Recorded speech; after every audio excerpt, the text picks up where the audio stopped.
This week there was a massive shutdown in Europe, with mainly Spain, France, and Portugal affected. We were without electricity for about 9 to 10 hours, and at the time I was at work, so I got trapped at the office.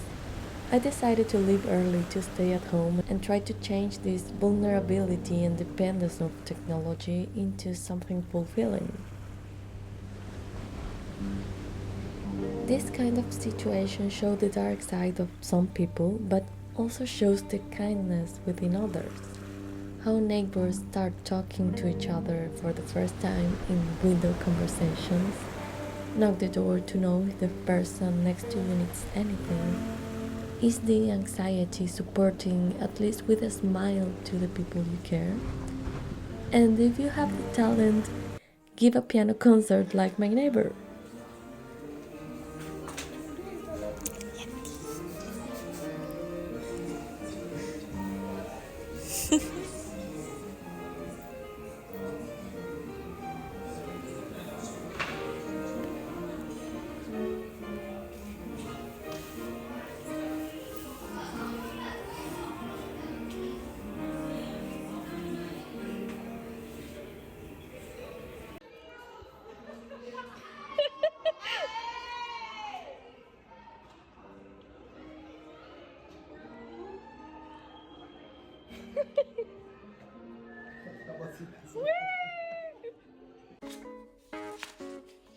I used this time to organize my sketchbook of jewelry designs, which were scattered in many places. This is part of my hydrangea collection launched more than a year ago, so these sketches and annotations were waiting all this time and I never gave them priority, even if they are a really important part of my creative process.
This is my technical sketchbook filled with fabrication annotations, but this one is more artistic, so I still have work to do, like trace the drawings with ink and add color, like I did for this other collection.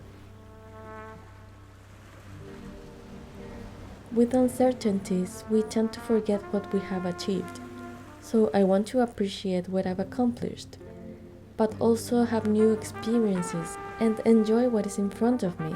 Go out and have interesting conversations with strangers, explore new places, do something impulsive and try new things. Because just as I was postponing organizing my drawings, if it's not now, then when? I've been told that I look like a really social person, but on the contrary, I'm really shy and independent, so I enjoy going out by myself. But lately, I kind of lost myself and forgot that feeling. So I started to feel more anxious about going out without a plan, or I go out to do something specific and go back immediately to my safe place. Sort of like ran away from uncertainty because there was already enough in my immigrant life and I couldn't cope adding more of it. But after all, I discovered that something I love about myself is the capacity to observe and be surprised, be expressive and absorb those emotions. Because even if the process can be scary, this curiosity brings a lot of knowledge and inspiration. It makes me feel alive.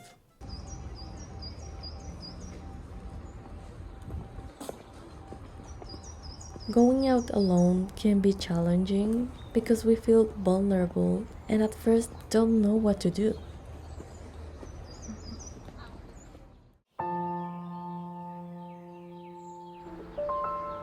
We're so used to depend on others, but in this case, nobody asks for opinions. So every single step depends on ourselves, without having to consider other people's likes, energy, capabilities, time. And this transforms into a monologue where you have to ask yourself those exact things.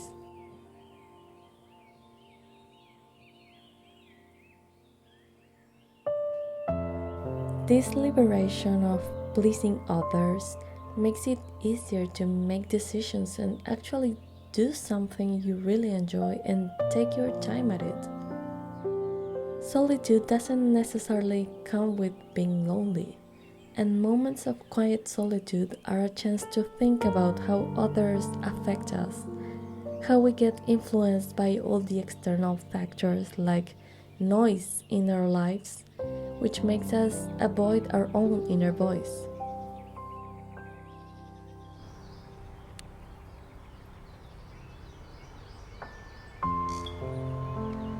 Imagine being alone at a park enjoying the light and the trees, but another person comes close. We become self-conscious and less free to simply be. We get aware of others' perception and start judging ourselves with the eyes of an imaginary being, which in the end is ourselves.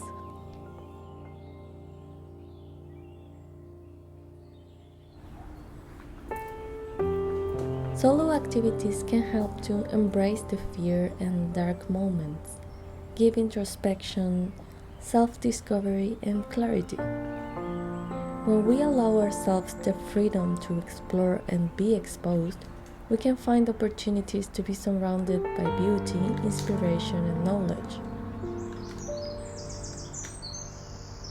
This experience transforms into a sanctuary to develop your character, discover who you want to become, and then share it with the people you care.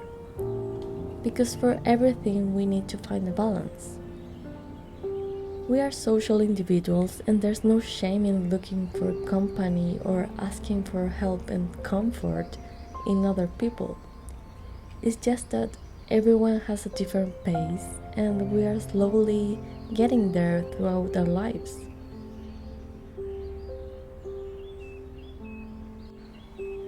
I also got to speak with this cute little lady. Thank you. So I made a 30 seconds friend and I gave her one of the natas because I have too many. And this is my bee right now.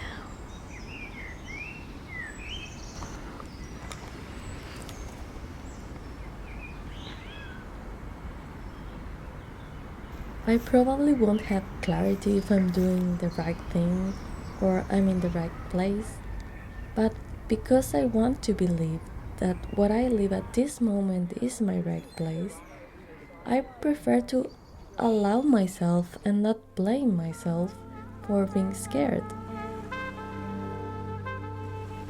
Like carefully forging a precious jewel, try to do things without overthinking and actually enjoy and trust the process.